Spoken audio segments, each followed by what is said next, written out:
Irmãos, boa noite. A graça e a paz do Senhor Jesus. Amém. Quero primeiramente agradecer a Deus, a oportunidade que Ele nos concede. Estamos aqui com os irmãos para aprendermos juntos nessa carta que o apóstolo Paulo escreveu à igreja de Tessalônica. Desde segunda-feira, vários irmãos estão aqui participando, alguns dias, outros não, mas, como já foi dito aqui, podemos desfrutar das palestras também através da internet. E hoje, então, com a graça do Senhor, chegamos ao final desse compartilhar da carta de Paulo à igreja em Tessalônica. Vamos fazer uma oração, vamos pedir que o Senhor realmente, pela sua misericórdia, fale conosco aquilo que Ele sabe que nós precisamos aprender para vivermos segundo a sua vontade, para vivermos para a glória dEle mesmo. Vamos orar. Amado Deus e Pai, obrigado ao Senhor por todos os dias que o Senhor esteve dirigindo esses momentos aqui, nessa semana teológica, Pai, no seminário. Cada palestrante, cada irmão, cada irmã que pôde participar. Com certeza a Tua palavra é viva, é eficaz, e nos instrui, nos ensina, nos traz, ó Deus, ao conhecimento da Tua vontade, para que o nosso viver seja cada vez mais segundo o Teu querer. E que nessa noite, ó Pai, não seja diferente. Que o Teu Espírito Santo tenha total liberdade para falar ao coração de cada um que aqui se encontra, cada um que terá a oportunidade de ouvir aquilo que haveremos de compartilhar. Que seja para a Tua glória, que seja para a edificação do Teu povo. Oramos no nome de Jesus. Amém. Muito bem, então nós temos aí o tema que foi colocado como tema geral da Semana Teológica, o caminhar da igreja até que Cristo venha. Primeira carta de Paulo aos Tessalonicenses. E o nosso capítulo, então, é o capítulo 5, o último capítulo dessa carta e também o mais extenso, o maior número de versículos, Então vamos compartilhar. Nossa intenção é tentarmos aqui compartilharmos o máximo possível para que o Senhor possa realmente nos instruir naquilo que Ele mesmo, pelo Seu Espírito Santo, capacitou o apóstolo Paulo para registrar e trazer ao coração do povo de Deus, daquela época e até nossos dias. Como já fomos informados na semana, o apóstolo Paulo foi quem fundou a igreja ali em Tessalônica, na região da Macedônia. Os irmãos já ouviram isso em outras palestras. Capítulo 17 de Atos tem ali esse registro. E também no registro de Atos diz que ele esteve por 3 semanas naquela cidade, com aquela comunidade de cristãos, compartilhando, instruindo aqueles irmãos ali. Também já ouvimos que talvez ele ficou ali mais tempo. Não há um registro oficial, mas dá para entendermos que talvez ficou até alguns meses ali, não muito tempo, mas também não se limitou só às 3 semanas, instruindo aqueles irmãos, preparando a liderança para servir naquela comunidade de cristãos. E hoje, então, nossa intenção é estarmos compartilhando aí o capítulo 5. Nós iremos ler aos poucos, Devido a ser um capítulo longo, não vou fazer a leitura completa agora, mas vamos lendo aos poucos e compartilhando aquilo que o texto tem a nos instruir. Versículo 1 ao versículo 3. Primeira leitura que faremos. Versículo 1 a 3, onde vamos encontrar justamente a instrução de Paulo sobre a segunda vinda de Cristo, ou a volta do Senhor Jesus. Quem puder, leia junto comigo então, versículo de 1 a 3, leiamos. Irmãos, relativamente aos tempos e às épocas, não há necessidade de que eu vos escreva, pois vós mesmos estáis inteirados com precisão de que o dia do Senhor vem como ladrão. Quando andarem dizendo, paz e segurança, eis que lhes sobrevirá repentina destruição, como vêm as dores de parto a que está para dar à luz, e de nenhum modo escaparão. Primeira palavra, logo após Paulo cumprimentar os irmãos, nesse versículo 1, é a palavra relativamente. E essa palavra, então, tem o sentido de uma mudança de tópico, porém, dentro do mesmo tema que já estava sendo abordado. É uma continuação do que ele estava falando, do que ele estava tratando. Então, Paulo vai continuar a partir desse versículo 1 do capítulo 5. E justamente o tema era esse: a segunda vinda ou a volta do Senhor Jesus. Capítulo 4, como vimos ontem, ele trata desse assunto. Paulo trata da questão daqueles que dormem, né? A expressão que ele usa, aqueles que dormem, se referindo àqueles irmãos, aqueles cristãos que haviam partido, que haviam morrido.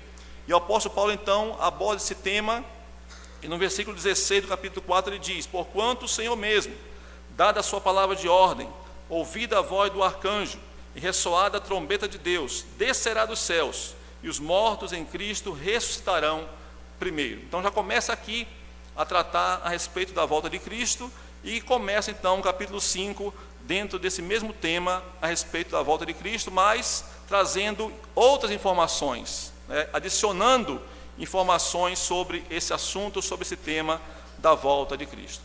Existem alguns autores que entendem que essa abordagem aqui, no início do capítulo 5, ela também é uma resposta dada por Paulo a questionamento daqueles cristãos sobre esse tema, a volta de Cristo. Também porque o assunto anterior, ou o assunto sobre aqueles que haviam morrido, aqueles que, como Paulo diz, né, dormiram no Senhor, também foi um tema abordado por Paulo a partir de uma indagação, a partir de um questionamento dos irmãos, para que eles pudessem ser esclarecidos, né? O que vai acontecer, o que acontece com aqueles que partem. Então ele traz a resposta. E aqui também, capítulo 5, no comecinho, versículo 1 a 3, também se entende que é uma resposta de Paulo sobre a questão da volta do Senhor Jesus. E aqui no versículo 1 ainda, desse capítulo 5, nós encontramos duas expressões que aparecem aí. Falamos ali do relativamente, aparece a expressão época e a expressão kairos ou kairos. Qual a diferença de uma para outra, né? Época é o cronos, ou seja, a cronologia, segundo, minutos, horas, dias, meses. Então se refere ao tempo do homem, ao nosso tempo, nós que somos limitados. Então o cronos é o nosso tempo. Já o tempo, a palavra tempo que Paulo usa aí nesse versículo 1 é kairos, ou seja, o tempo oportuno, uma ocasião específica, é o tempo de Deus, que não está preso como nós ao tempo. Deus não está preso ao tempo, nós estamos presos. Marcamos aqui o horário 7h30, agora não é mais 7h30, passou o tempo, daqui a pouco chega 9 horas, né?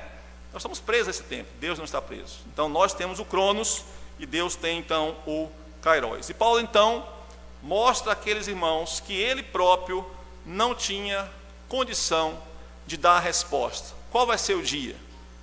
Qual vai ser o mês?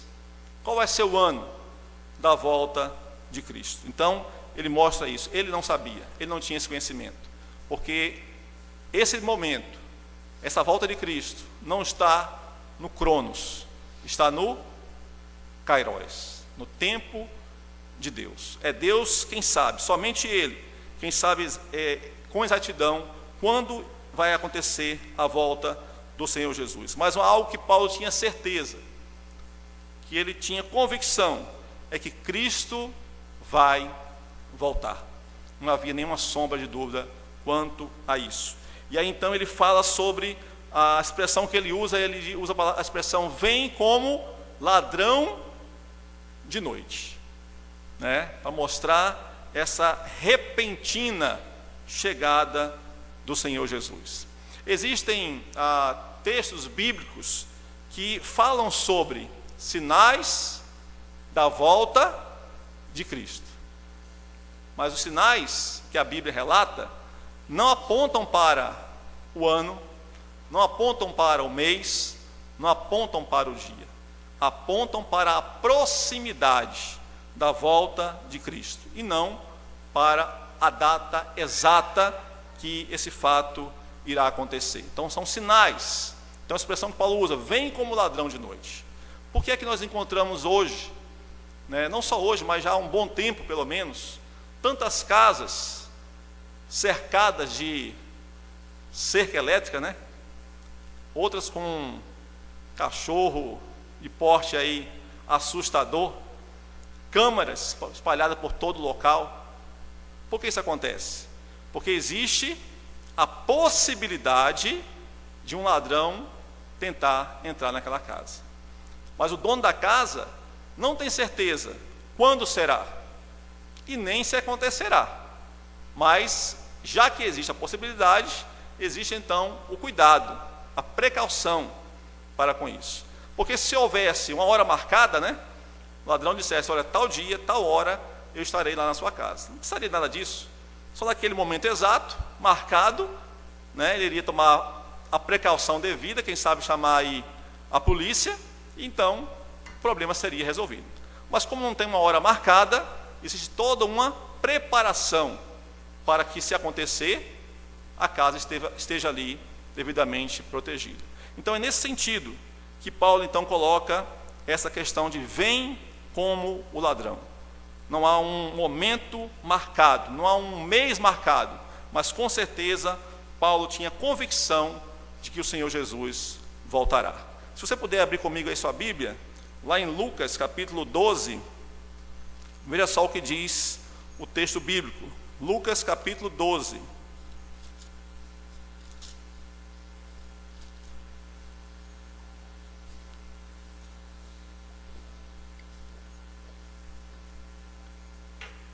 Versículos 39 e 40. Lucas 12, 39 e 40. Se encontrou? Lê comigo, por favor, vamos lá?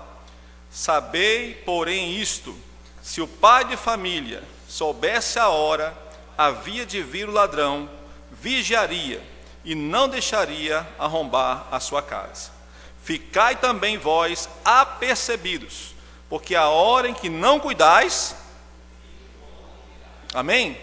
O Filho do Homem virá. Paulo não sabia o dia nem a hora, mas com certeza o Filho do Homem virá. O Senhor Jesus voltará.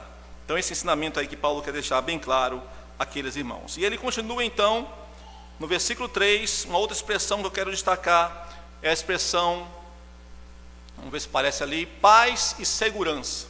Olha aí no versículo 3. Quando andarem dizendo paz e segurança. Agora percebam o que vem antes de paz e segurança. O que é que vem antes? O que é que vem antes? Andarem dizendo. Ou seja, não significa que realmente haveria paz e segurança, mas vão dizer que existe, andarem dizendo que existe, mas de fato essa paz e segurança será apenas aparente. A grande maioria das pessoas estará então envolvida com seus próprios interesses, com seus objetivos de vida, sem levar em conta a aprovação ou não da parte de Deus, sem se preocupar com a volta de Cristo. Uma vida totalmente alheia, sem essa preocupação, sem pensar nesse fato que é real, que vai acontecer, mas as pessoas estarão totalmente desligadas. Andarem dizendo paz e segurança, uma aparente paz, uma aparente segurança. E Paulo então se utiliza de mais uma comparação aqui, ainda no versículo 3, para falar sobre a repentina volta de Cristo. Ele fala no versículo 3 aí, como vêm as dores de parto. Olha aí na sua Bíblia, no finalzinho do versículo 3, como vêm as dores de parto a que está para dar à luz, e de nenhum modo escaparão. Paulo usa essa figura, porque hoje em dia ainda se tem, já temos, recursos para, vamos dizer, aliviar a dor da mulher na hora do parto, talvez até, quem sabe, tirar toda a dor para que ela não sinta a dor na hora do parto, mas naquele contexto, naquela época, esse recurso não existia. Era humanamente impossível para uma mulher ganhar sua criança, né, ter ali aquele momento do parto sem que houvesse a dor. Era normal. Sempre esperava que aconteceria isso. Por isso que Paulo então usa também esse ensino, né, essa realidade daquela época, para mostrar que a volta de Cristo é, com certeza, algo que não tem como deixar de acontecer. Da mesma forma que a mulher sentia dores, não tinha como deixar de acontecer, também o Senhor Jesus voltará. Então Paulo vai trazer justamente essa expressão aí, ou esse ensino que estamos vendo. Não sei se é a mesma tela que está aparecendo ali na TV, está aparecendo aqui para vocês. O que tem aí embaixo aí? Isso aí, né? Vigilância, acho que eu pulei um pouquinho ali, parece. Estou bem adiantado, né? É porque não está sincronizado. Isso, obrigado aí, Natália. Essa menina tem futuro. Ok, então o ensino de Paulo é esse, né? Nem ansiedade, nem curiosidade. Será que hoje isso acontece ainda? Pessoas curiosas para saber a volta de Cristo? Pessoas ansiosas para saber se realmente vem ou não? Naquela época existia, hoje não é diferente. E a postura correta, né, que devemos ter é que não devemos ter nem uma coisa, nem outra. Nem a ansiedade não vai resolver nada. Nem a curiosidade também não vai resolver nada. Não vai responder qual vai ser o dia, o mês, o ano. A postura que cada um de nós como cristãos, né, todos nós, se você realmente é um cristão, uma cristã, deve ter, é o quê? Santidade. Porque ele vai vir. Amém? Ele vai vir. Então, enquanto ele não vem, santidade. Nesse é o nosso tema, né? O caminhar da igreja até que Cristo venha. Ele vai chegar, não se preocupe, não se desespere, não fique ansioso, né? Não fique curioso, mas fique uma vida de obediência ao Senhor. Santidade deve ser então, com certeza, a nossa busca cotidiana, a nossa busca com o coração quebrantado diante do Senhor. Então, após falar sobre esse assunto com aquela igreja, né, de Tessalônica, a respeito da volta de Cristo, Paulo então, a partir do versículo 4 até o 11, vai tratar de outra questão. Deixa eu passar ali. Passou aqui agora? Né? Condição de quê? Isso, valeu, obrigadão aí. Né? Condição de todos os cristãos diante da expectativa da volta de Cristo. Qual é a condição do cristão? Todo cristão é filho da luz. Versículo 4 ele diz: mas vós, irmãos, não estáis em trevas, para que esse dia, como ladrão, vos apanhe de surpresa. Porquanto, versículo 5, vós todos sois filhos da luz e filhos do dia. Nós não somos da noite, nem das trevas. Essa é a condição. Todo cristão, filho da luz. Por isso a volta de Cristo não pode ser motivo de medo, não pode ser motivo de pavor, e sim de regozijo, alegria no Senhor, e a busca por uma vida de santidade, como acabamos agora de falar. O verbo dormir, que aparece no versículo 6, aí, ó, veja só: assim, pois, não durmamos. Aqui nesse versículo 6 não tem o mesmo sentido que no capítulo 4. No capítulo 4, versículo 13, Paulo usa também o verbo dormir. Versículo 13 do capítulo 4: não queremos, porém, irmãos, que sejam ignorantes com respeito aos que dormem. Aqui no versículo 13, o sentido é o morrer, aqueles que haviam partido. Já que no versículo 6, o sentido é descuido ou desinteresse pelas coisas de Deus. Diferente. Capítulo 4, dormir, o sentido era morte. Aqui, no versículo 6 do capítulo 5, é descuido ou desinteresse pelas coisas de Deus. Assim, pois, não durmamos. não fiquemos desinteressados por aquilo que diz respeito a Deus. Esse é o ensino que Paulo diz aí nesse texto, porque nós somos filhos da luz. Devemos buscar então essa vida de santidade, essa vida de interesse pelas coisas de Deus. Não deve ser então essa atitude daqueles que são cristãos, alheios, desinteressados, simplesmente preocupados com a sua própria vida, com os seus objetivos e esquecidos da realidade de uma vida cristã e da própria volta de Cristo. Não simplesmente por curiosidade, nem por ansiedade, mas por saber que com certeza a promessa do Pai vai acontecer, vai se cumprir. Então essa deve ser a postura nossa como cristãos. E aí no versículo 6, trazemos também a expressão vigilância e sobriedade. Versículo 6: assim, pois, irmãos, não durmamos como os demais, pelo contrário, vigiemos e sejamos sóbrios. Contrário do desinteresse, do descuido, é a vigilância e a sobriedade. Atenção nas coisas de Deus e firmeza para cumprir a vontade de Deus, não sendo cambaleante, não sendo inconstante, mas sendo firmes, porque somos filhos da luz. Somos filhos da luz. Então essa é a postura nossa como cristãos, até que o Senhor Jesus venha. O versículo 8, Paulo então repete a necessidade de vigilância e amplia mais ainda o seu ensino. Veja aí no versículo 8.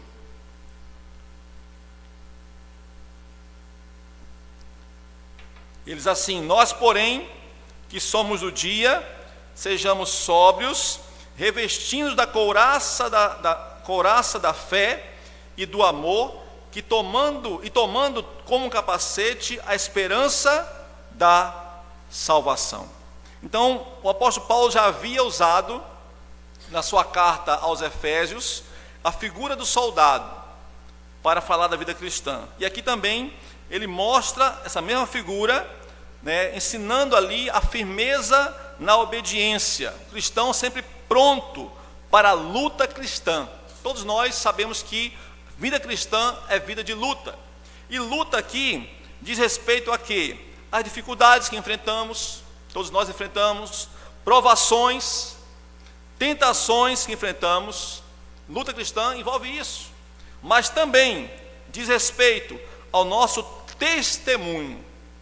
Não é só a provação, não é só a adversidade, mas o nosso testemunho ao cumprimento da nossa missão, que o Senhor confia a cada um de nós. Há uma vida de oração. É fácil? É luta. Vida de oração é luta. Vida de serviço na obra de Cristo.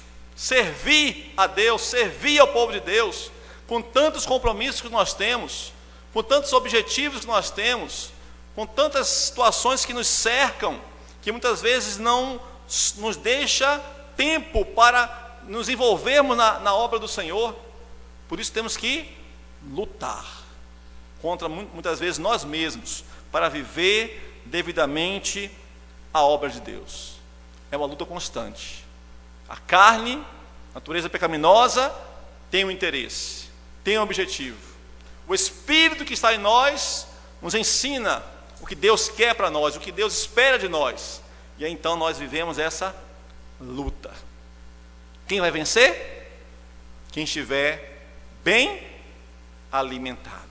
Se é a carne, ela vencerá. Se é o Espírito, ele vencerá.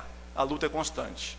Então Paulo usa, como usou lá em Efésios, a figura aí do soldado, para mostrar, irmãos, que enquanto Cristo não voltar, na nossa caminhada, enfrentaremos lutas externas e lutas internas, e temos que nos preparar para vencermos. Em Cristo já somos mais que vencedores, mas a parte que cabe a nós precisamos fazer para que realmente comprovemos que de fato somos mais que vencedores. E aí então essa perícope termina com uma mensagem de confiança e segurança em Jesus. Versículo 9 e 10.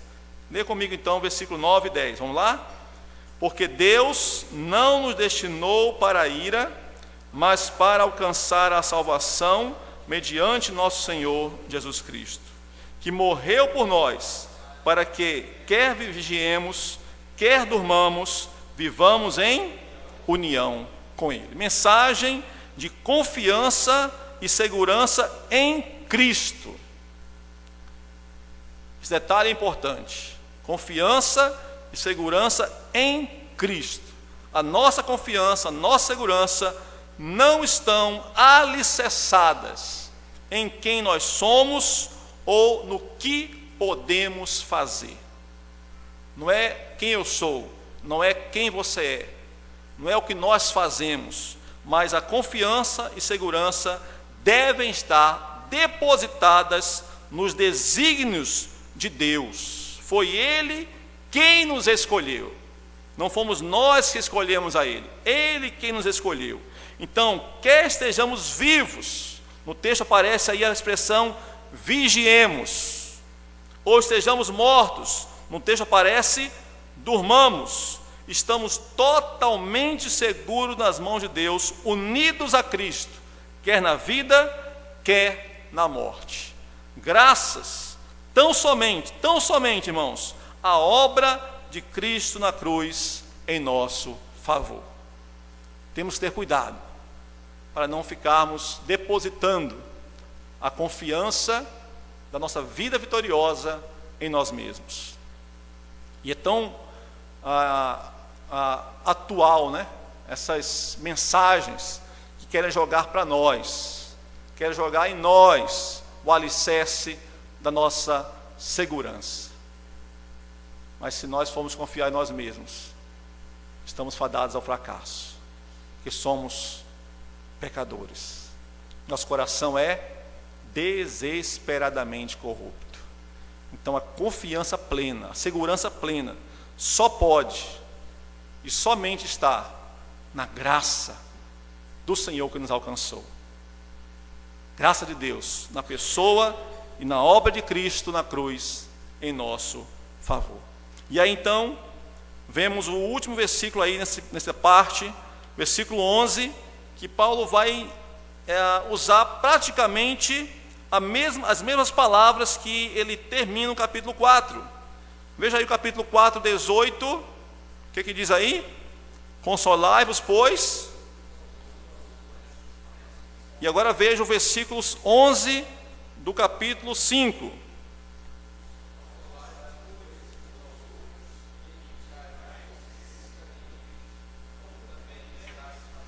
Isso, né? Então praticamente as mesmas palavras que Paulo trata aqui no capítulo 4, quando fala sobre a questão daqueles que partiram em Cristo, aqui também quando ele fala sobre a questão da volta de Cristo e a necessidade de vigiarmos e termos vida de santidade. Consolai-vos uns aos outros, porque a luta é grande e é constante. E nós temos então que nos estimular, nos encorajar, darmos suporte com as palavras do Senhor Jesus, para que possamos permanecer firmes, para que possamos realmente ter essa convicção que Paulo tinha: o Senhor Jesus voltará. Lutas nós temos, adversidades nós enfrentamos, fora, externamente e internamente, mas se nós continuarmos perseverantes e nos ajudarmos mutuamente como irmãos em Cristo, né, família de Deus, com certeza conseguimos, né, viver essa caminhada da fé como igreja do Senhor, firmes até o dia da sua volta ou até que Ele nos chame para encontrar com Ele. Amém? Em nome de Jesus, vamos nos ajudar cada vez mais. Sei que aqui tem irmãos de várias igrejas, né, nem sempre nós estamos juntos, mas se nós, nas nossas igrejas, tivermos essa disposição, né, de nos ajudarmos mutuamente, com certeza todo o povo de Deus estará firme, aguardando a gloriosa volta do Senhor Jesus. E aí então partimos para a segunda parte, quando o apóstolo Paulo vai tratar agora de um outro assunto, que é a questão de relacionamentos. Versículo 12 a versículo, até o final do capítulo, né? Até o versículo 28. relacionamentos. É o tema aí que Paulo estará abordando. E aqui eu quero então destacar 3 verbos que são usados por Paulo para descrever a atuação dos líderes diante daqueles que são liderados. 3 verbos que aparecem aí. Apareceu aí? Ainda não? E agora? Agora sim, né? Quais são os verbos? Trabalhar, presidir e admoestar. Né? Na relação ou na atuação dos líderes da igreja com os seus, ou para com os seus liderados. Primeiramente, vamos ler o versículo 12 então, que aparecem esses 3 verbos, vamos lá?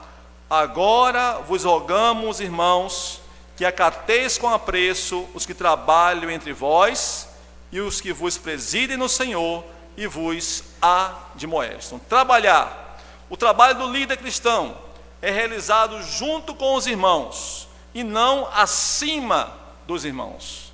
É um trabalho junto aos irmãos. Mesmo tendo um cargo ou um ofício de liderança, o líder cristão sabe que não é melhor do que os seus liderados, e sim um igual com os seus liderados. Ele é um líder para servir e não para ser servido.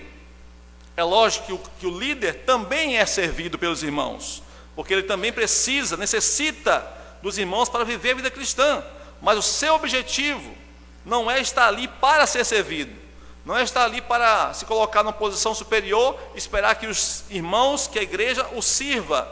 O seu objetivo é servir, estar pronto para servir a todos que estão diante dele, que são membros do corpo de Cristo. Então essa é a posição, o trabalho do cristão, o trabalho do líder cristão é esse, estar pronto a servir, a exemplo nosso mestre, né, que não veio para ser servido, mas para servir. Depois vem a palavra, o verbo presidir. O sentido de presidir aqui vai além do liderar, abrange também o proteger, né? Ele lidera, mas também ele protege, ele cuida. E mais uma vez o sentido é o de estar junto, próximo aos liderados, e não uma liderança distante, né? Que apenas olha o membro da igreja, o irmão da igreja de longe, mas é uma liderança e um trabalho próximo aos liderados que fazem parte daquela comunidade. Conduz, né, a liderança conduzindo os seus liderados de perto. Paulo afirma então, presidem no Senhor. Por que ele fala no Senhor? Porque precisa ser ou ter a convicção, esse líder e a própria igreja, que foi o próprio Deus quem o colocou ali. Quando um líder, ele próprio, né, se coloca na condição de líder, ou alguma pessoa ou um grupo de pessoas coloca a pessoa ali como líder, mas não Deus que colocou, não dá certo. Por quê? Porque essa liderança não será exercida no Senhor, segundo a direção de Deus e para cumprir a vontade de Deus. Precisa ter convicção. Por isso que é tão, vamos colocar assim, criterioso, né, se chegar ao momento de ordenação, por exemplo, de um pastor. Não é algo simples, não é algo banal, é algo muito sério. Tanto a pessoa, como, no nosso caso, como presbiterianos, né, o nosso presbitério, a própria igreja que a pessoa trabalha, que a pessoa congrega, tem que haver essa convicção, essa confirmação. Deus que está colocando, não é a pessoa simplesmente, mas é o Senhor. Presidem no Senhor, porque senão corremos o risco de ter um líder com a posição, com o cargo, com o ofício, querendo que a vontade dele prevaleça, que o querer dele fale mais alto, e não a vontade do Senhor. Por isso que Paulo diz, presidem no Senhor, sem querer impor a sua própria vontade. Ele tem autoridade, mas ele não é autoritário para impor o que ele quer, e sim a vontade daquele que confiou a ele aquele ofício. E através das pessoas foi confirmado. A igreja, o presbitério, né, todos aqueles que têm essa incumbência, e aí então a pessoa vai ser um líder do povo de Deus. Então, trabalhar, presidir e, por fim, então, admoestar. O sentido é o de encorajar a um arrependimento e a um retorno à sensatez.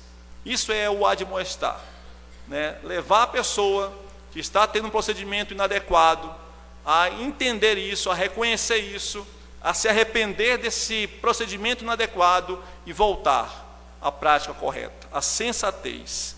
Há um texto lá em 2 Timóteo, se você puder abrir comigo a sua Bíblia, 2 Timóteo 2, que nos dá a noção exata desse admoestar. 2 Timóteo 2, 24 a 26.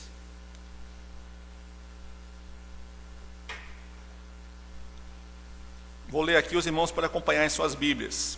2 Timóteo 2, 24 a 26 diz assim: Ora, é necessário que o servo do Senhor não viva a contender, e sim deve ser brando para com todos, apto para instruir, paciente, disciplinando com mansidão os que se opõem, na expectativa de que Deus lhes conceda não só o arrependimento para conhecerem plenamente a verdade, mas também o retorno à sensatez, livrando-se ele dos laços do diabo, tendo sido feitos cativos por ele para cumprirem a sua vontade. Esse é o sentido do admoestar, né? Ter o ensinamento, a instrução àquela pessoa que está de alguma forma se afastando da palavra do Senhor, se afastando da casa do Senhor.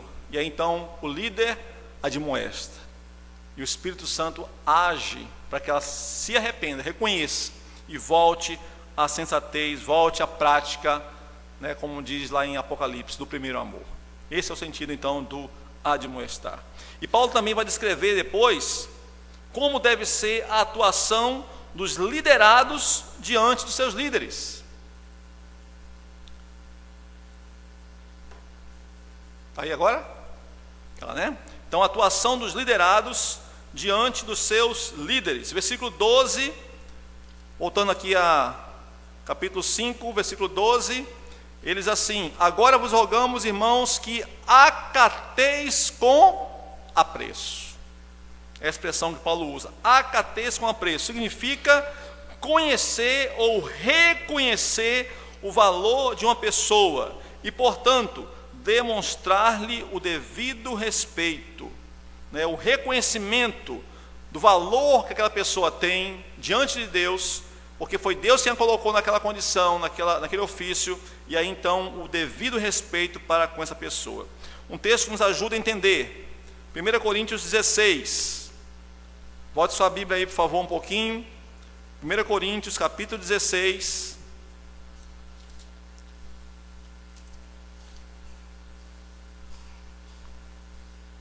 versículos 17 e 18, vou ler os irmãos para acompanhar.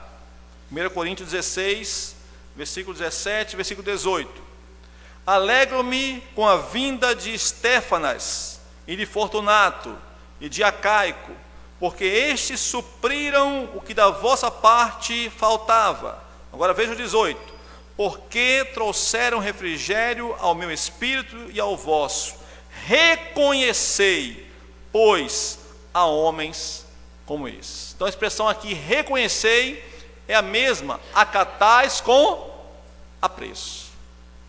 Reconheçam que esses homens realmente são homens de Deus, que foi Deus quem colocou nessa condição. Não foram eles simplesmente que quiseram, decidiram, mas Deus que fez isso. E a igreja reconheceu, e o presbitério confirmou. Então esse acatar com apreço é esse reconhecimento, esse respeito devido para com aqueles que são líderes diante do povo de Deus. E aí voltando, capítulo 5, versículo 13, uma outra expressão que Paulo usa, versículo 13, e que os tenhais com amor em máxima consideração. Cateis com apreço, como está aí? E agora? Isso, máxima consideração. Esse amor em máxima consideração é uma consideração plena, absoluta, é o devido respeito que vimos no versículo anterior, tendo todo cuidado com o que falam a respeito de seus líderes e o que fazem ou deixam de fazer pelos seus líderes. Atitudes indevidas, muitas vezes fazendo aquilo que não traz edificação, atitudes indevidas, muitas vezes falando a respeito do líder aquilo que não traz edificação, deixando de fazer o que deveria fazer em favor daquele que também é um ser humano, que precisa também ser reconhecido, apoiado, amado, respeitado. Infelizmente, quando atitudes indevidas acontecem, ao invés de haver paz, harmonia, existem intrigas, existem discórdias, existem divisões. Então o que Paulo diz aqui, essa expressão, amor em máxima consideração, é o devido o falar e o agir de tal modo que realmente produza paz, que produza harmonia, que produza a compreensão tanto do líder para com o seu liderado, mas também do liderado para com o seu líder. Veja qual é a expressão que Paulo usa aí no finalzinho do versículo 13. Olha aí na sua Bíblia. O que ele fala aí? Vivei em paz uns com os outros. E nós sabemos muito bem, irmãos, que uma das formas mais fáceis de prejudicarmos a paz é com as palavras indevidas, malditas, né? Não é à toa que nós lemos, quando lemos o livro de Tiago, vemos que em todos os capítulos ele trata sobre esse assunto, o cuidado com as palavras. No capítulo 3, então, onde ele mais investe nesse assunto, para ficar bem claro o cuidado que eu preciso ter, que você precisa ter, seja líder, seja liderado, com aquilo que nós falamos, porque muitas vezes uma palavra que não deveria ser dita pode trazer tanto constrangimento, tanta ferida no coração de uma pessoa, seja o líder para com o seu liderado, seja o liderado para com o seu líder. E depois que é dita, como é que vai voltar atrás? Como é que vai deixar de dizer? Então temos que ter esse cuidado para que isso aqui aconteça. Vivei em paz uns com os outros. Essa é a caminhada da igreja. Até quando? Até a volta de Cristo. Sabemos que lá vai ser perfeito. Lá vai ser só gozo e alegria e paz no Senhor. Mas aqui é batalha, aqui é luta. Aqui nós temos que estar vigilantes, sobriedade, santidade, para que não deixemos nosso coração enganoso, para que não deixemos o pecado que está dentro de nós afluir, extravasar. Mas temos que, em nome de Jesus, ter vigilância para que a vontade do Senhor prevaleça e não a nossa vontade limitada e carnal. Continuando então, o motivo que deve levar os líderes, aliás, os liderados, a terem esse procedimento para com os seus líderes, acatar com apreço, a máxima consideração, não pode ser, não deve ser a simpatia do líder, não deve ser uma mensagem agradável que o líder tem, mas o motivo correto, meu irmão, minha irmã, é o trabalho que esses líderes realizam, o ministério que esses líderes desempenham junto aos seus liderados, porque foi Deus quem os colocou nessa posição, e ainda que por um motivo ou por outro, eu como liderado, ou você como liderado, de repente não tem tanta simpatia pelo líder, ou de repente não é muito fã das suas mensagens, mas pelo fato de reconhecermos que foi Deus quem o colocou naquela posição, e que aquela pessoa realiza a obra de Deus com dedicação, com zelo, com fidelidade, precisamos tratar com apreço, com amor, em máxima consideração. São líderes perfeitos? São líderes que nunca erram? Jamais. todos falham, todos erram. De um lado, de outro, de uma forma ou de outra, todos os líderes erram. O apóstolo Paulo reconhecia isso. Sou o principal dos pecadores. Falhavam. Nós hoje, como líderes, falhamos. Mas quando a igreja, quando os liderados reconhecem que aquele homem ou aquela mulher que exerce uma liderança no povo de Deus está ali porque foi Deus quem a colocou, foi Deus quem o colocou, e que tem dedicação, tem zelo pela obra, em meio às suas falhas, em meio aos seus erros, precisa ser respeitado e respeitado, com apreço e máxima consideração, porque foi Deus quem colocou, e procura fazer a obra do Senhor, em meio às suas falhas, mas procura fazer a obra para a glória de Deus, para a edificação da igreja e para que outras pessoas sejam alcançadas. Então essa é a postura, essa atitude que deve ter o liderado diante do seu líder. Em seguida, então, continuando, o apóstolo Paulo deixa claro também aqui o relacionamento que deve existir entre os cristãos entre si. Relacionamento de cristãos entre si. Versículo 14 e 15. Aparece aí, vamos ler juntos aí. Quem estiver com a Bíblia aberta, vamos lá. Exortamos também, irmãos, a que admoesteis os insubmissos, consoleis os animados, ampareis os fracos e sejais longânimos para com todos. Evitai que alguém retribua a outro em mal por mal. Pelo contrário, segui sempre o bem entre vós e para com todos. Aparece aqui também algumas expressões. A primeira delas, admoestar os insubmissos. Vejam aí, meus irmãos, que a mesma atitude que os líderes devem ter para com os seus liderados, admoestar. Por que Paulo diz isso aqui nesse momento, quando ele fala da relação igreja com igreja, ou cristãos entre si? Porque tanto o líder deve ter essa compreensão, como os liderados devem ter a compreensão, que o pastoreio não é somente para aquele que é um pastor, ou um evangelista, ou um missionário. Todos nós, como cristãos, precisamos ter essa disposição de nos ajudar mutuamente, de nos admoestar mutuamente. Aquele pastor que quer só ele, somente ele fazer a obra, ele não consegue. Ele não é um super-homem. Ele acaba se esgotando fisicamente, emocionalmente, espiritualmente. E quando a igreja também espera que só o seu pastor faça essa obra de pastoreio, ela deixa de crescer, ela deixa de participar, ela deixa de servir. Então o admoestar cabe aos pastores, aos líderes? Sim. Somente a eles? Não. Cabe a eles, líderes, e cabe também aos liderados entre si essa tarefa de admoestação. Então, se você é um líder, você tem o compromisso de admoestar aos cristãos. Se você é liderado, também tem um compromisso de admoestar o outro irmão, membro da igreja, assim como você.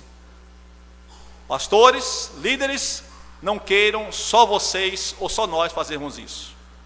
Liderados, não espere que só o líder, só o pastor faça isso. Todos nós podemos e devemos nos admoestar mutuamente. A quem? Aos insubmissos, aqueles que estão de alguma forma agindo de maneira incorreta, contrária à vontade do Senhor, falar a essa pessoa, mostrar a essa pessoa que ela está agindo de maneira errada, que deve voltar, se arrepender, reconhecer e voltar então à prática correta da palavra do Senhor, conduzir essa pessoa ao arrependimento e à mudança no seu procedimento. Depois vem consolar os desanimados. No contexto aqui de Tessalônica, é bem provável que Paulo se refira àqueles irmãos que haviam perdido seus entes queridos, o assunto tratado no final do capítulo 4. Então, consolar aqueles que estão desanimados porque perderam um ente querido, um esposo, uma esposa, um filho, um pai. Mas esse consolo, essa palavra consolo que Paulo usa aqui, é uma palavra que é um procedimento, não um procedimento geral, ou um consolo dado de um púlpito para um público. O sentido aqui é de um consolo, de uma palavra dada pessoalmente, próximo à pessoa. Podemos dizer, uma visita, né? Ou no sentar, de repente, ali no local, depois que termina o culto, e você vai conversar com aquela pessoa e trazer a ela uma palavra de consolo, né? Podemos consolar de modo geral, sim, mas quando é algo específico, quando é a dificuldade que a pessoa está passando, que a família está passando, então deve haver essa aproximação e essa palavra aí dita, vamos falar, né, olho no olho, proximidade, e não simplesmente de um modo geral. Esses que estão desanimados por algum motivo, seja por a perca de um ente querido ou por algum outro motivo de dificuldade, de adversidade que esteja enfrentando. E por fim, então, olha, o terceiro ponto é amparar os fracos. O termo fraco aqui, que aparece aqui no versículo, ele se refere a várias áreas de fraqueza. Pode ser a fraqueza física, pode ser a fraqueza espiritual, pode ser a fraqueza moral. E em qualquer uma dessas fraquezas, essa pessoa precisa ser amparada.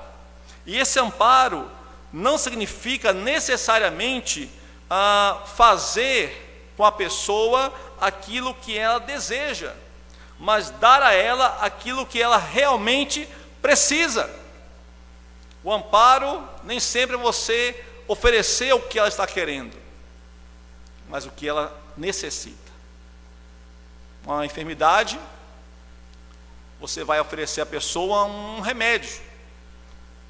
E normalmente, se for, por exemplo, um chá, né, o gosto não vai ser muito agradável, né?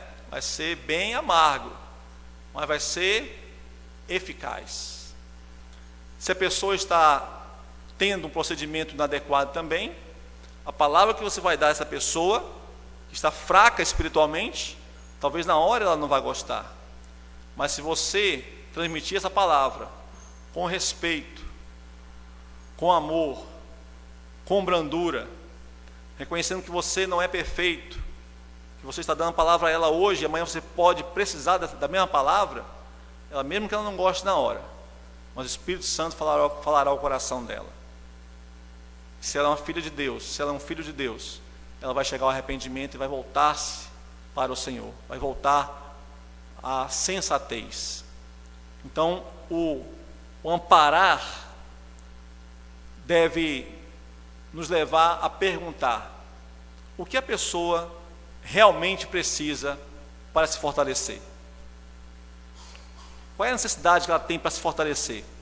E tendo essa resposta, é isso que você vai oferecer a ela.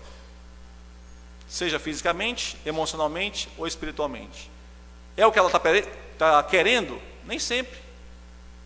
Mas você vai entender diante de Deus que é aquilo que ela precisa para se fortalecer. E você então vai oferecer a essa pessoa.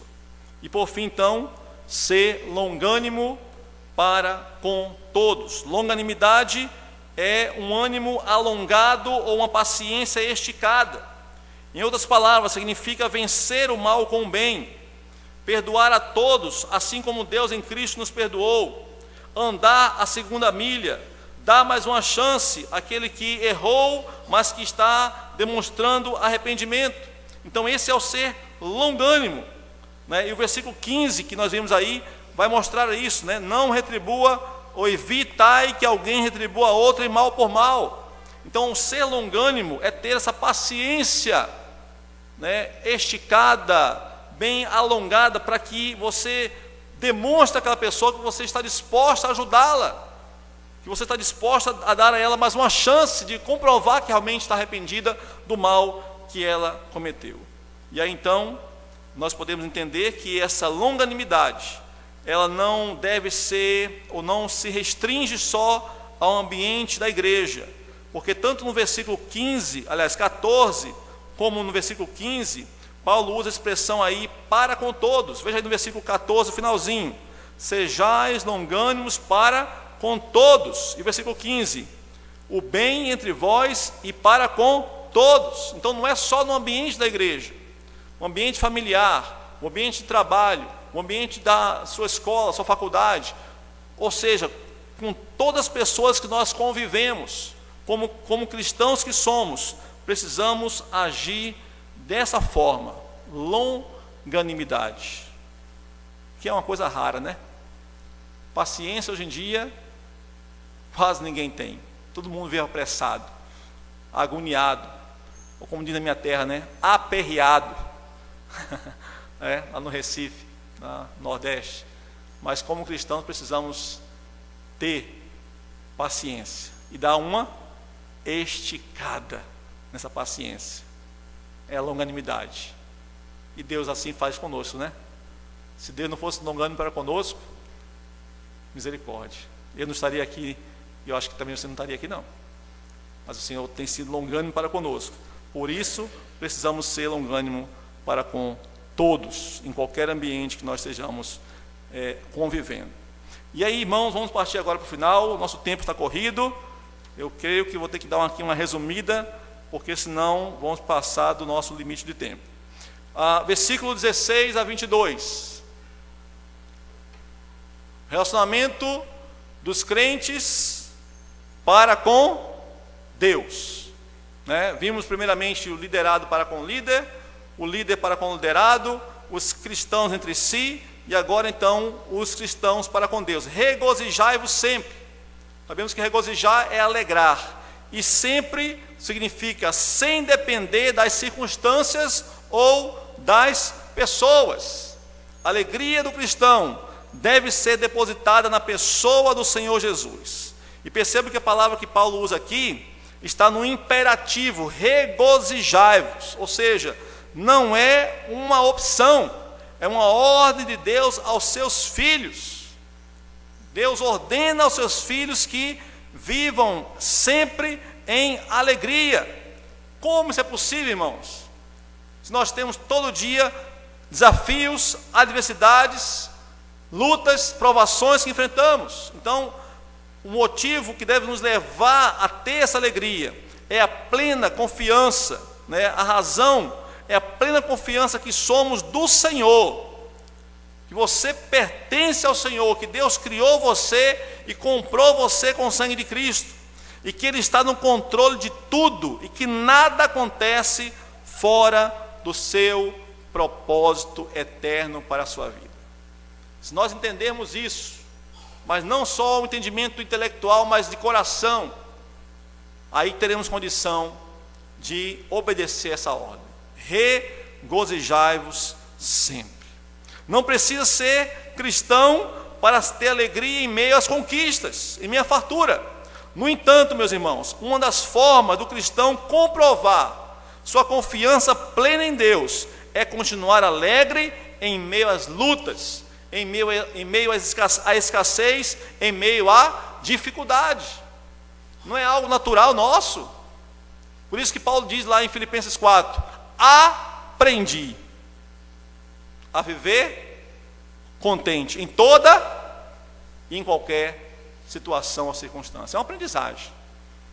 Aprendemos no Senhor, quando nós lemos a palavra, entendemos a palavra, cremos que a palavra é a palavra de Deus e vivemos a palavra, que o Senhor está no controle, que nossa vida está em suas mãos, aí nós podemos ter, né, temos a condição de obedecer essa ordem do Senhor. Regozijai-vos sempre.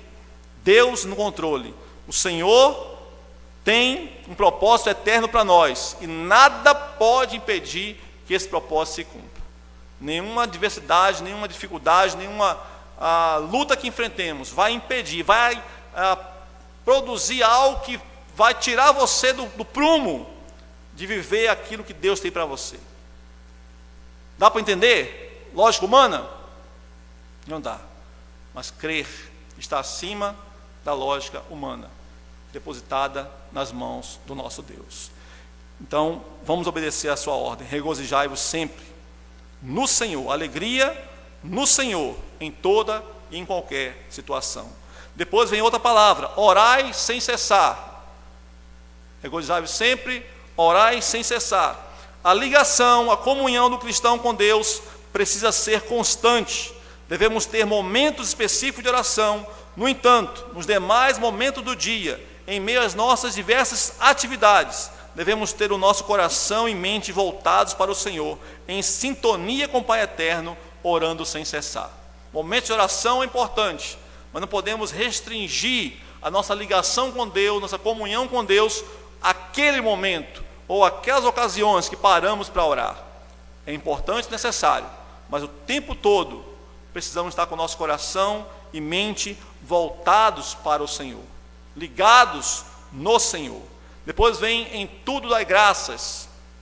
O sentido é: reconheça que Deus está no controle de todas as coisas, que Ele tem poder para reverter o mal em bem, tem poder para transformar situações difíceis, como o povo de Israel enfrentou lá no deserto, né? Faltava água, Deus transformava águas salobras em água saudável para ser bebida, tirava a água da rocha, multiplicava pães e peixes lá, quando aquele menino lá só tinha 5 pães e 2 peixes, uma multidão para comer, e Deus então vai e multiplica aqueles pães e aqueles peixes. Então, esse em tudo dá graças, esse reconhecimento, esse crer que acima de tudo e de todas as circunstâncias, meus irmãos, existe um Deus todo-poderoso, um Deus que é soberano, um Deus que ama a sua vida e um Deus que age em favor daqueles que nele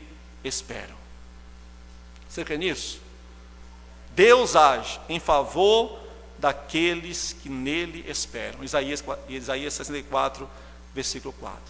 Se nós cremos nisso mesmo, irmãos, nós temos motivo para dar graças em tudo. Não é que nós vamos ser masoquistas, né? Sofre um acidente, vem uma dificuldade, obrigado, Senhor, por essa tragédia. Não é isso. Mas é dizer: o Senhor está acima dessa tragédia. O Senhor está no controle e a minha vida está em suas mãos, porque Ele é soberano. Nada foge ao seu controle. É dar graças pela certeza que Ele está no controle. Não é pela situação difícil, né? Não é por aquela dificuldade, por aquela lágrima que desce do rosto diante de uma situação de adversidade. Não é isso. Mas saber que acima de tudo isso há um Deus soberano e a nossa vida está em suas mãos. Por isso, em tudo dai graças. Continuando: não apagueis o Espírito.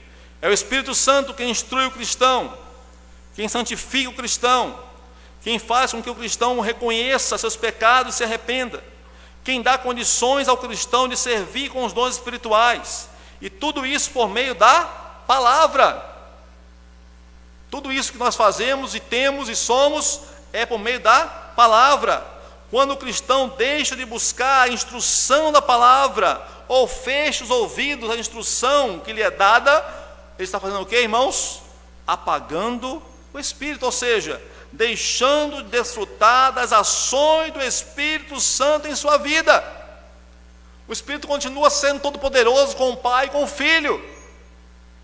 Não conseguimos anular o poder do Espírito, mas quando nós fechamos os ouvidos e o coração à palavra de Deus, deixamos de desfrutar das ações do Espírito em nós e através de nós. Então precisamos estar com os ouvidos e o coração atento, para não apagar a ação do Espírito em nós e através de nós. Depois vem: não desprezeis profecias.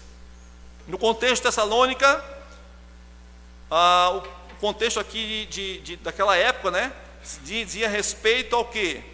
A palavra que ainda estava sendo pregada por Paulo, por Pedro, por João, para a formação do que nós temos hoje como Novo Testamento. Então, as profecias que eram ensinadas, pregadas. Para nós hoje, a profecia é justamente o que nós temos hoje. Palavra de Deus, Velho Testamento, Novo Testamento. Então, o ensino que é nos dado, nos transmitido, ou quando nós lemos e estudamos a palavra, deve ser acatado, acolhido, e não rejeitado. Porque quando nós deixamos, né, ou desprezamos profecia, acontece o que vimos anteriormente: apagamos o Espírito.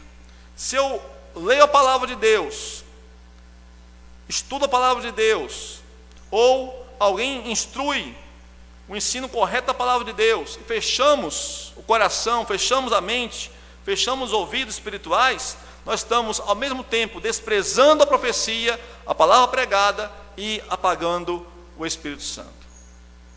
Temos que ouvir, temos que ler, temos que estudar. Porém, o próximo ponto nos traz um grande alerta: julgai todas as coisas, retende o que é bom. Por que, irmãos? Porque em meio à palavra do Senhor,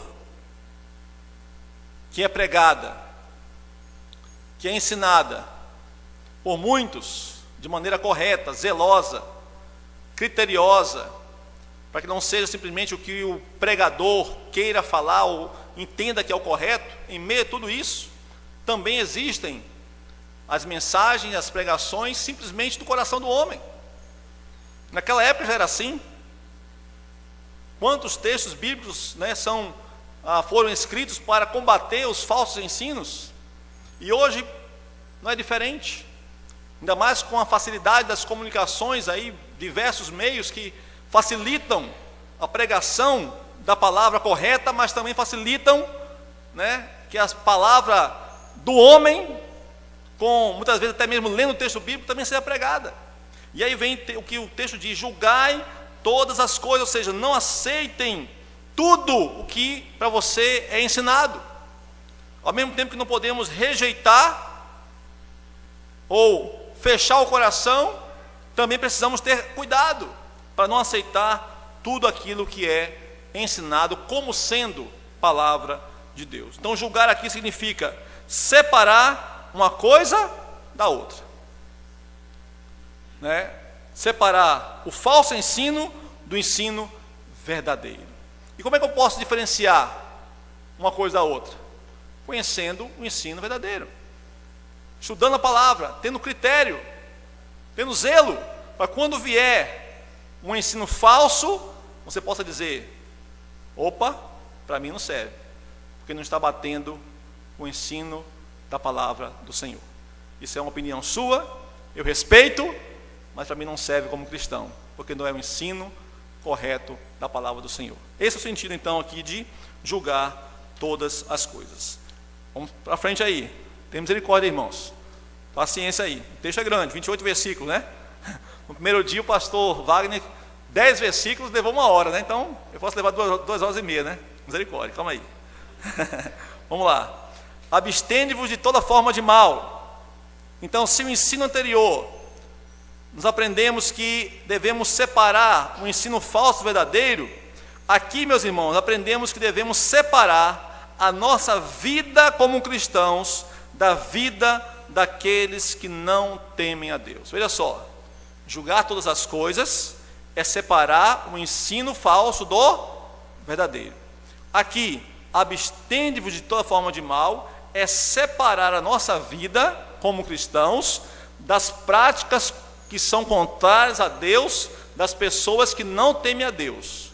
Mas tenhamos cuidado para não achar que separar as práticas erradas significa distanciar das pessoas que não temem a Deus. Não é isso. Como cristãos, nós podemos e devemos nos aproximar, conviver com aqueles que não temem a Deus. Porém, para influenciar, para sermos sal e luz, para testemunharmos a elas, e não para sermos influenciados, para copiar as práticas que essas pessoas têm, práticas contrárias a Deus. Então esse é o sentido: abstende-vos de toda forma de mal. Paulo aqui então está mostrando que como cristãos não podemos copiar as práticas contrárias ao ensino da palavra de Deus. Nós convivemos com pessoas que não temem a Deus em todo lugar. Talvez na sua família há pessoas assim, no seu trabalho há pessoas assim, onde você estuda há pessoas assim, na sua vizinhança há pessoas assim. Não se distancie delas, aproxime delas, para influenciá-las. testemunhar, mostrar que você é sal e você é luz. Você já é sal e luz, né? Foi isso que Cristo falou, né? Vós sois sal da terra e luz do mundo. O cristão já é, não é que vai ser não, já é.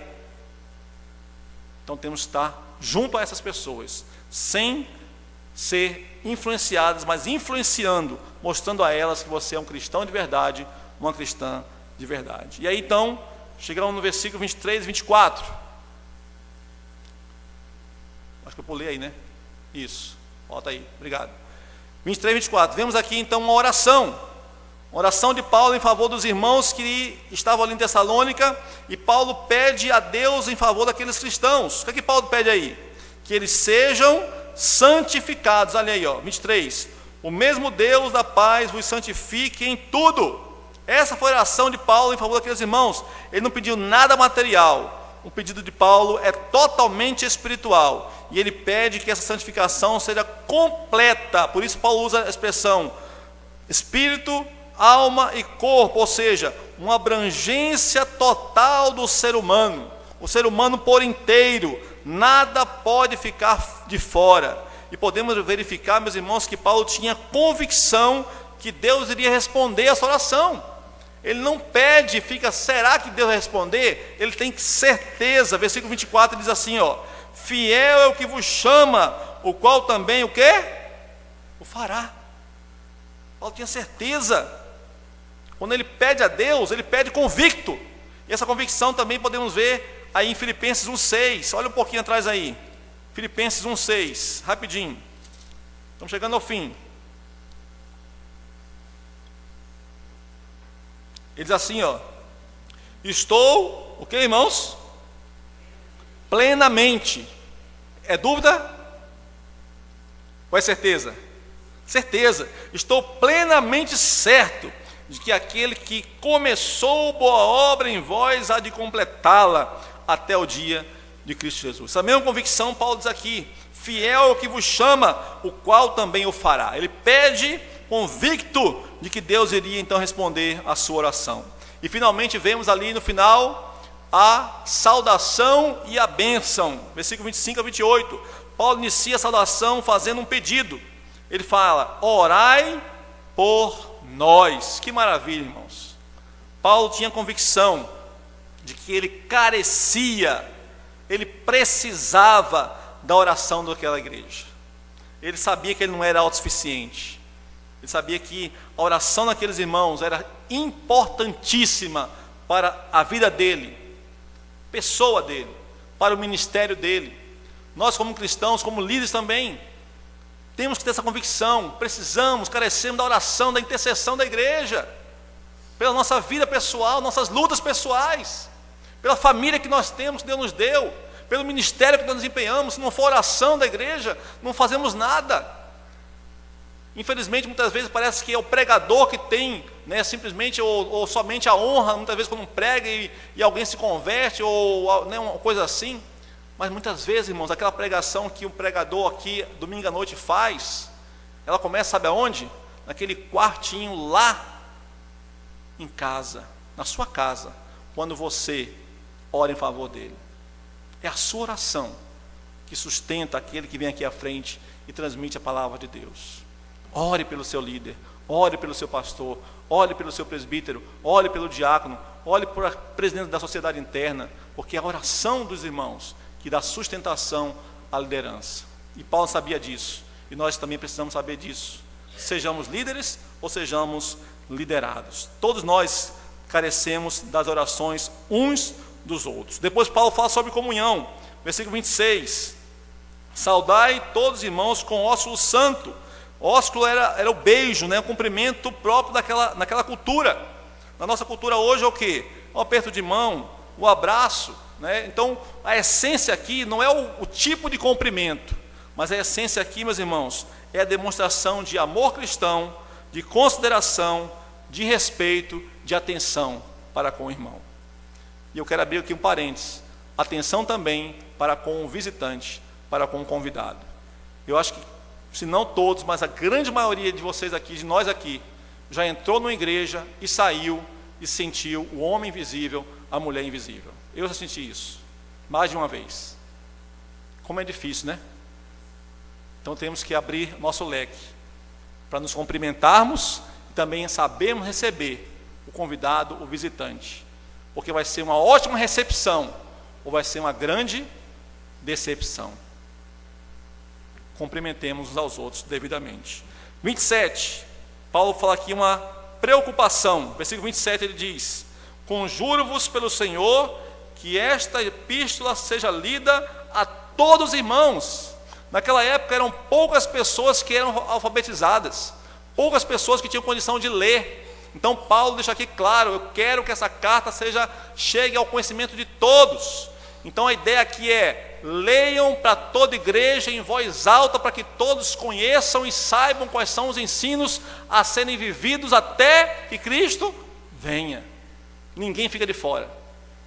Chamada número 1, número 2, todo mundo está aí? Então vamos ler a palavra. Faltou alguém? Manda chamar, corre lá, chama ele. Ninguém fica de fora. Essa é a ideia. E aí então, finalmente, a bênção de Paulo, não é isso? Não, a bênção do Senhor Jesus, a bênção de Cristo sobre toda a igreja de Tessalônica. Meus irmãos, a bênção sobre o povo de Deus não é do líder, não é do pastor, é de Cristo, do Deus Trino, Pai, Filho e Espírito Santo. Os líderes devem se colocar como instrumento nas mãos de Deus para suplicar as bênçãos de Deus sobre toda a igreja, mas não é o líder que abençoa. Pastor, me abençoa aqui? Não vou conseguir, meu irmão. Deus vai. Eu posso orar por você, posso impetrar a bênção, mas se Deus não abençoar, nada acontece. Paulo sabia disso, porque ele fala aí, a graça de nosso Senhor Jesus Cristo seja convosco. É a bênção de Deus. Nenhum líder tem poder para abençoar ninguém. Nós desejamos, nós queremos, nós impetramos, nós suplicamos, mas se não for Deus que abençoe, nada vai acontecer. E eu quero então que nós terminemos lendo aí essa frase. Tem uma frase aí? Tem? Oi? Saiu? Voltou? Vamos ficar de pé quem puder, vamos ler juntos? Para nós encerrarmos? Já pedindo perdão aos irmãos pelo tempo passado aí, né? 9:05, os irmãos me perdoam? Amém, aleluia. Vamos lá então ler juntos? Que o nosso Deus nos conceda a graça para que saibamos viver em conformidade com os ensinos, não só dessa carta, mas de toda a Escritura Sagrada, até que o nosso Senhor Jesus Cristo venha, e com certeza Ele virá. Amém? Aleluia. Obrigado, Pai, pela Tua palavra. Obrigado, Deus, pelo Teu cuidado. Obrigado, Pai, pela Tua instrução para o Teu povo, não só nós aqui, mas toda a Tua igreja.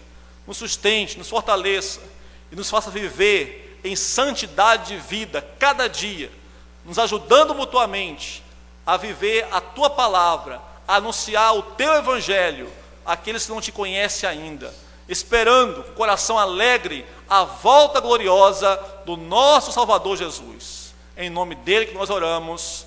Amém, amém.